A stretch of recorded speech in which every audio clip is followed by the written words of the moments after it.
Welcome to This Day in Brattleboro Vermont's history. I'm your host, Bob Cornelier.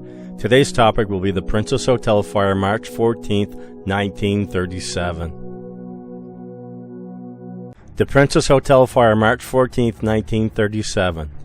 3 dead, 2 were sent to the hospital in Brattleboro's worst fire to date. 60 were rescued from the blazing building when flames turned the hotel into an inferno. Firemen, first called by telephone and soon after by a double alarm from box 31 at the corner, devoted their first efforts to saving lives, heroically lowering a score or more down ladders from the second and third story windows and dragging others partially overcome from the corridors. Fire was first discovered by Eugene Warner a few minutes before 3 a.m. Flames were bursting into the corridors as Warner tried to arouse sleeping roomers on the west side of the building. Soon finding exits cut off, he and others jumped to the porch roof on the Church Street side, and still others hung from their windows until firemen raised ladders. Mr. and Mrs. Fuller and Mrs. Church, after being alerted by Warner, ran through the building pounding on doors and waking guests. With the aid of the firemen who entered through the front and rear of the building, everyone made it to safety with the exception of the 2 victims whose bodies were found in the cellar hole. The first fireman arrived and answered to the still alarm around 3:20. The blaze was found in the second floor room near the back of the building. An attempt was made to use a booster line of hose, but flames began to burst from partitions and embers started to drop from the ceiling. 2 alarms were immediately called by the fire chief as he ran to the box. Flames shot from the windows on the front of the building and only a few moments later burst from the roof. Flames burst out the windows as terror-stricken victims jumped for ladders.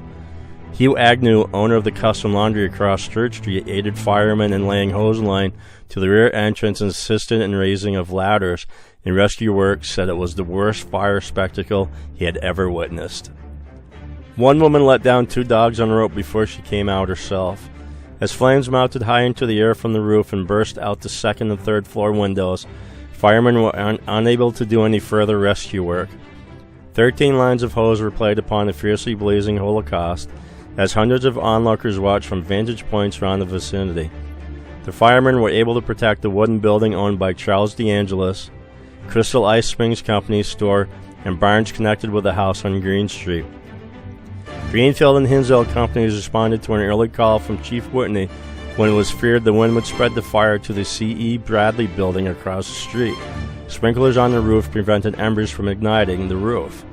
Embers which floated in great clouds from the scene went as far as Oak Grove Avenue. Ice formed on hose lines. The streets and surrounding buildings had thousands of gallons of water was poured into the roaring fire in the near zero temperatures. A little over an hour after general alarm was sounded, a large section of the front wall crashed into the street, together with a heavy marquee over the Capitol Theater entrance. As day broke, only a small part of the building remained standing, that being the extreme western side of the building on Church Street in the corner.